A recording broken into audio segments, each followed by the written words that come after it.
Hey everybody, welcome back to Video Episode Terrakin, our continuing series, the Unported Playlist, where I take a look at my favorite unported arcade games of all time. But we are right in the middle of Janktoberfest 2, Bad Game Blue, which means this has been ported and it's not a great game. And if you don't watch the channel, maybe you don't know, but Rastan is one of my favorite arcade games of all time, and they massacred my boy Rastan here in the second part. Before you get too far involved though, do me a huge favor, go down below, hit like and subscribe, and that notification bell definitely helps us out. And if you feel so inclined to want to support the channel, I got a Patreon link down below as well. But I have been a huge Rastan fan for the longest time, ever since I saw a cabinet at Village Pizza in Okemo, Vermont when I was growing up. I love the game so much I bought an arcade PC before it, and I also have Warrior Blade Rastan Saga III.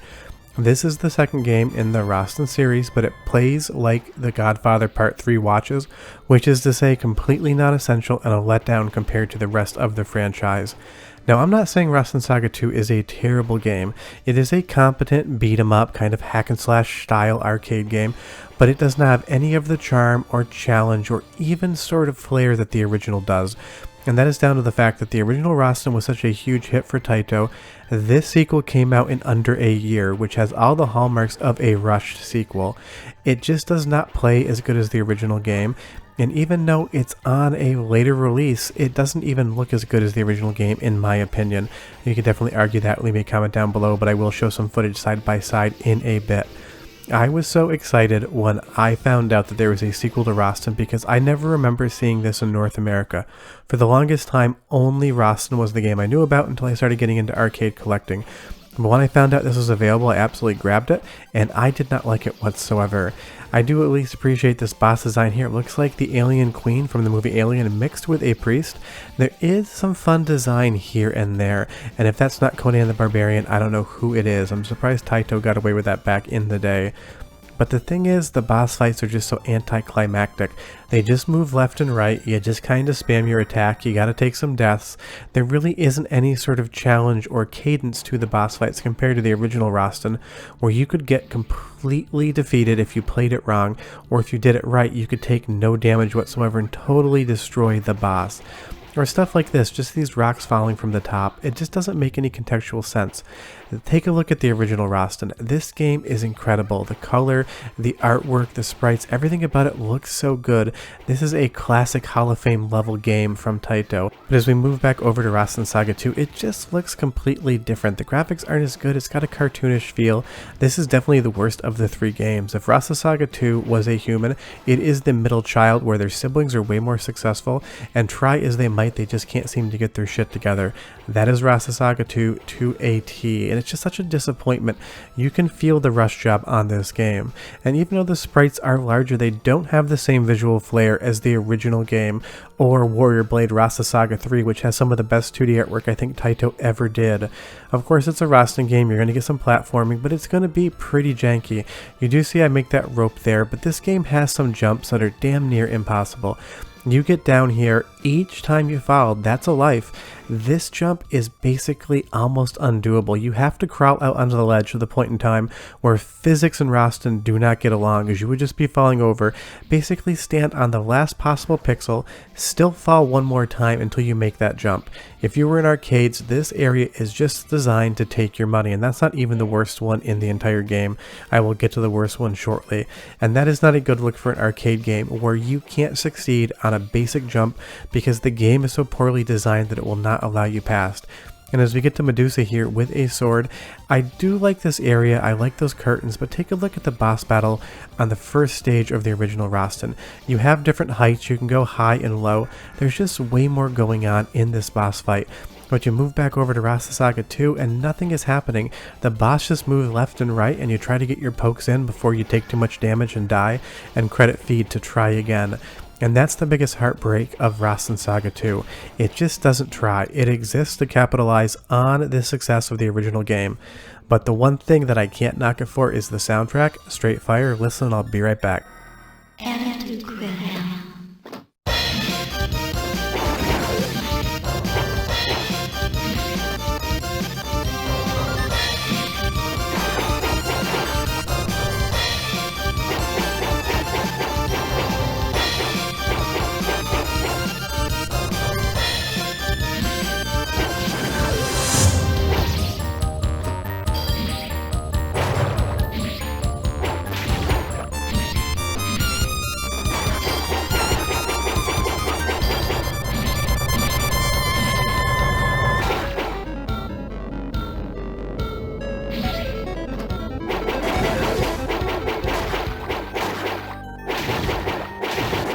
I mean, you can't deny that soundtrack is amazing, but that's because the musicians at Taito always put out a good soundtrack.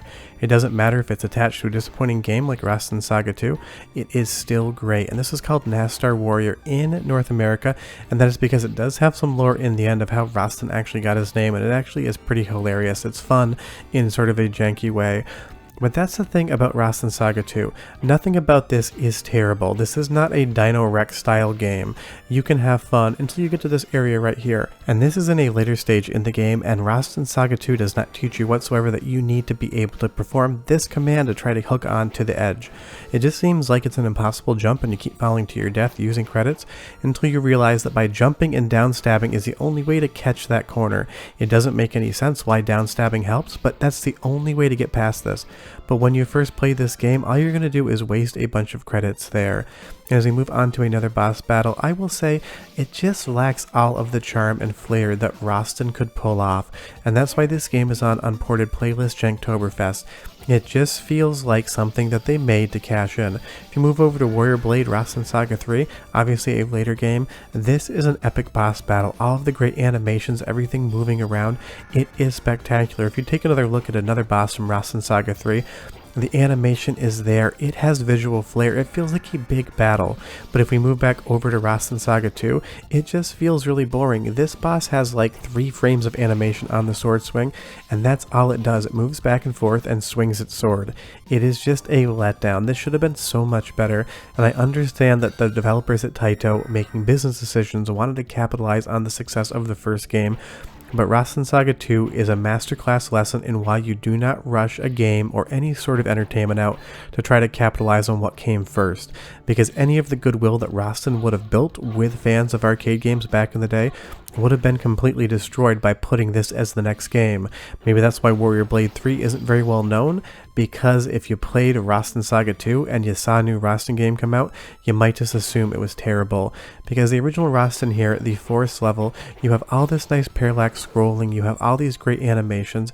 It looks like there was a lot of time and intention and thought put into a game like this, and all that time and effort make Rastan an absolute classic, and that's what Rastan Saga II didn't get. It did not get time, because if you look at this forest level here, it has nothing on the visual flair of the original Rastan. It moves slow, you basically only have one layer, and the enemies have no movement whatsoever. They're on a prefix pattern. It doesn't matter what you do, they're constantly going to do the exact same thing, and once you've seen their pattern once, you're going to be incredibly bored. And of course, it is a later game, but nothing is going to put a candle to Rastan Saga 3's forest levels. This is Taito at its absolute best. The original Rastan and Rastan Saga 3, this is just incredible gaming right here, and Taito could have done no better in my opinion. But it's time for one more taste of the soundtrack, because the one thing I cannot strike Rastan Saga 2 about is the music. Go ahead and listen for 30 seconds and I'll come back and tell you more about the franchise.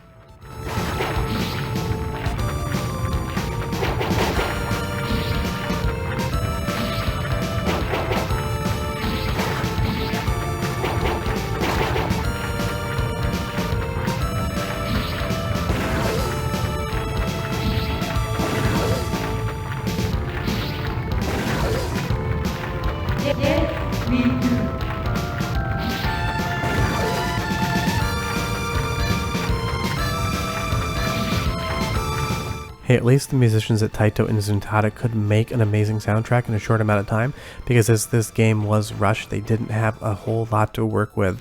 And stuff like this, the basic platforming, not only are the animations of Rastan on those ropes not looking very good whatsoever, actually jumping off the ropes just doesn't make any sense either. The cadence is completely wrong, and you're going to end up dying a lot and losing a lot of credits to simple things like a rope jump. If you do the same thing twice with the same controls, you're going to get 2 completely separate responses. And I'm not saying that the original Rastan was amazing at its platforming. It could be cheap, and it could put enemies in front of you that were going to make you take a death, but at least when you jump, the same thing happened the same way. Getting across these ropes here, when you execute your jump, you do move forward, but in Rastan Saga II, sometimes it just completely fails at that. Now, credit where credit is due, a war elephant sprite with a skeleton rider and a sword on the back of it does look awesome, but even the colors they chose for this game just don't really feel like that fantasy sword and sandals epic that you would get out of Conan the Barbarian or any of the other games in this series. It's just too colorful for a hack and slash fantasy game, but some of the sprites can be relatively decent, but again, it just becomes needlessly difficult and cheap in spots. You need to make a jump over this chasm here, and sure, my first jump I probably went a little bit too early, but watch this one. I'm at the very edge of that pixel, and I still take a death. It's like the game is programmed to know it's almost impossible to make that jump, so it respawns you beyond it just to get a couple extra credits out of you. But the biggest sin that Rastan Saga II makes is the most boring final boss I've ever seen. It scoots in with a little bit of animation on its robe, and then just stands in the middle waving its arms back and forth with those swords. You get a couple lightning dogs that come out, and they got more frames of animation than the final boss. You slog through the entirety of Rastan Saga II, and this is how they decide to end the game. It's just a complete letdown, and this is what happens when you rush a game. You end up with something that looks and feels like a pale imitation of what came before it. But Rastan has won, and you get to find out how he got his name, because he defended the sacred land of Rastania. If I can buy a plane ticket and go there, I 100% would. Short of that, that's Rastan Saga II. Do you need to play it? You don't. Bye-bye.